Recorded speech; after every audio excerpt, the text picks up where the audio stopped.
stuck together here somehow.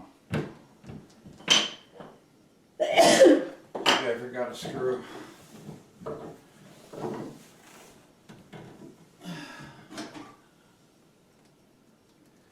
Oh, there's some in the back. Bless you.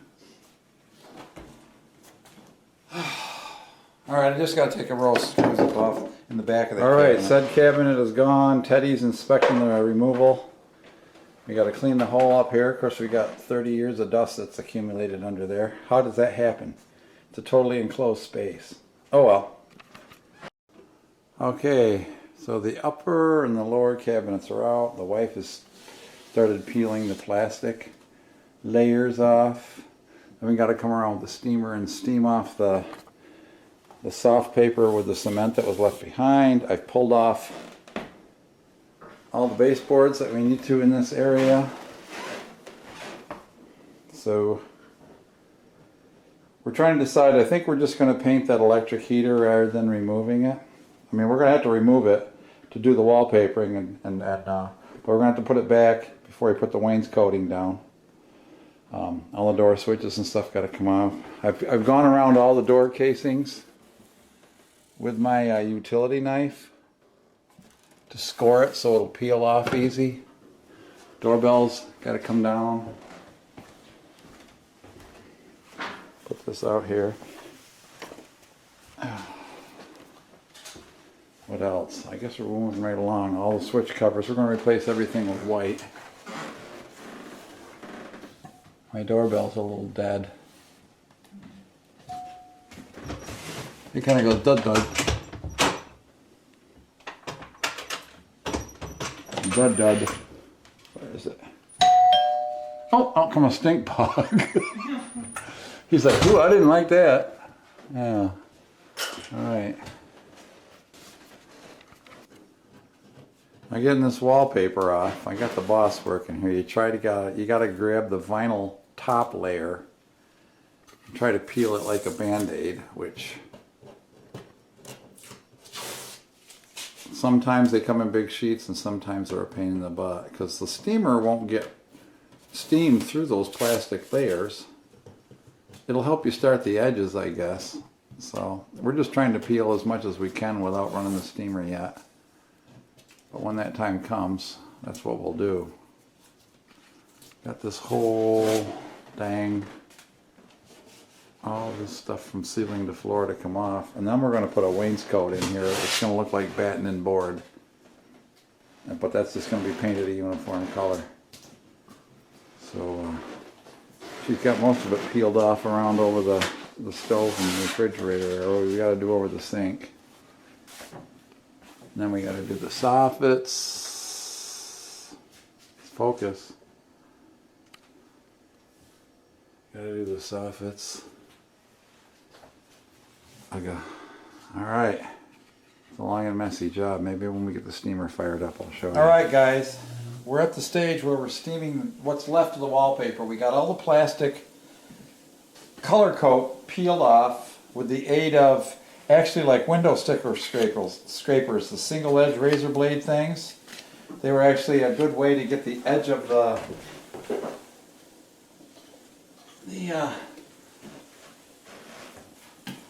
piece of plastic started once it ripped. So the steamer just has a hose that goes to a big tank unit, blows hot steam through here. Steam is hot, of course. That's kind of redundant, Mr. Obvious. And you just apply it to the wall for a few seconds. It softens the paper and makes it peel right off for you. A lot of water, a lot of steam. Gotta be careful around your wall switches.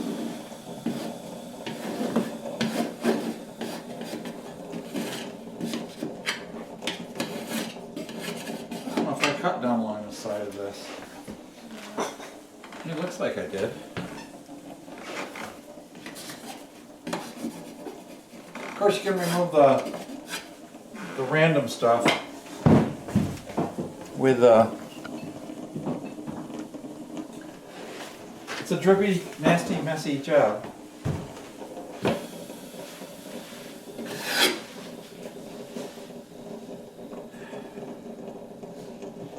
But Somebody's gotta do it. somebody's got to do it, my wife says, yeah. So I said, the small pieces that you can't get to, you can just get off with a spritz bottle with warm water. Alright, so. Plus this drips a lot of hot water because as the steam condenses, it wets the paper, so I work myself down from top to bottom.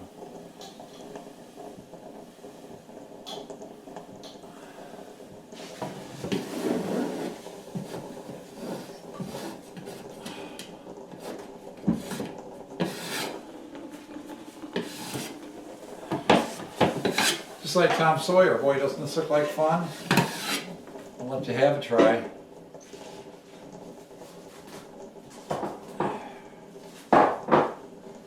You can rent these at your paint stores, usually at a carpet store.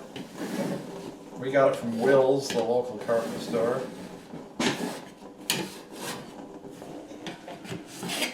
We've always dealt with them for most of our carpet needs. After we got done with this, we're going to have to wash the walls. I'll have to patch any little dings and dents that I made with the tools along the way. And then, you know, wallpaper paste, gum pucky, whatever you want to call it. Patch all the little dings and dents. And then we can paint. We're going to put false wainscot on here, wainscot, however you want to say it. Sort of a batten and board pattern. And if you get the wall too hot, you'll peel your base primer paint right off, and then it turns into a real mess. And ask me how I know.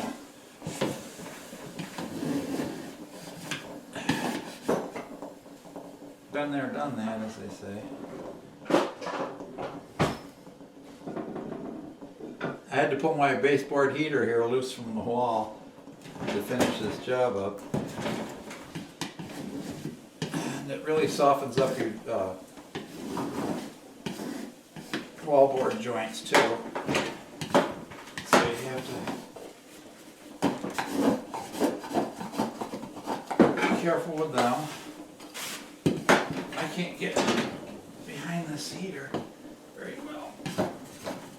I think I have to get a smaller putty knife or something. Well, it doesn't matter, the heater's going back on the wall right here. So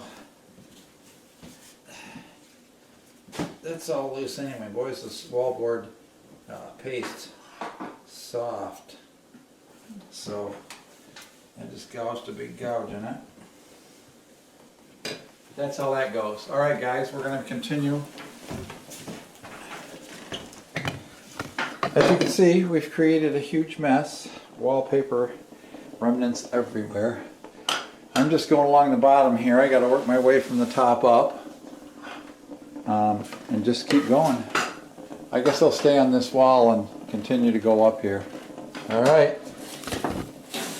Well, to reiterate, it has gotten pretty late.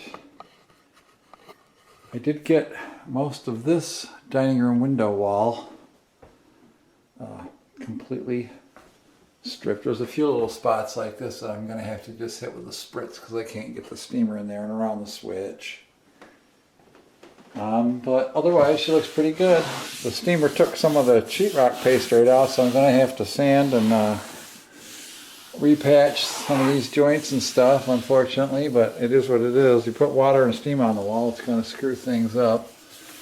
And I got down this wall, so, and got that wall. I got the upper cabinet back up. Well, friends and fans, the steamer work is done. The only stuff we have to remove is just that little lip on the bottom of the soffit, which it comes right off with a spritz and a putty knife scraper. So we got to go around and do that. And we're going to pull this counter off and clean that little bit off the wall over there. But that gets us done for this. Now, of course, after we get it all finished on scraping, we don't have to do under the cabinets because we're having tile put in there, so I don't care if it's got dings and dents in it. But the rest of the room and the soffits, I got to go all over. We got to wash them down with water now. We got to discover all the holes and things that we need to repair before we paint them. So that's next on the job. The time has come to remove some of the countertops. The screws have all been removed.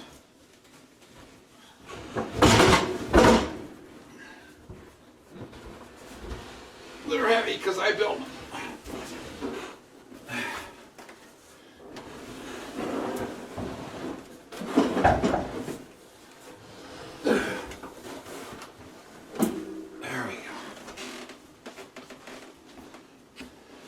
And all the paper remnants are off.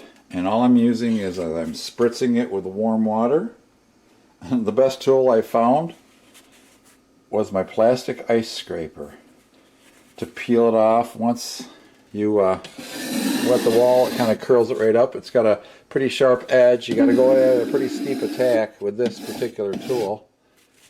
But the metal ones dig in too much and chip your wall board. This thing is less aggressive and doesn't ruin it. So just a hint, look for the right tool. We just happened to find this laying around the garage, and that's what we used.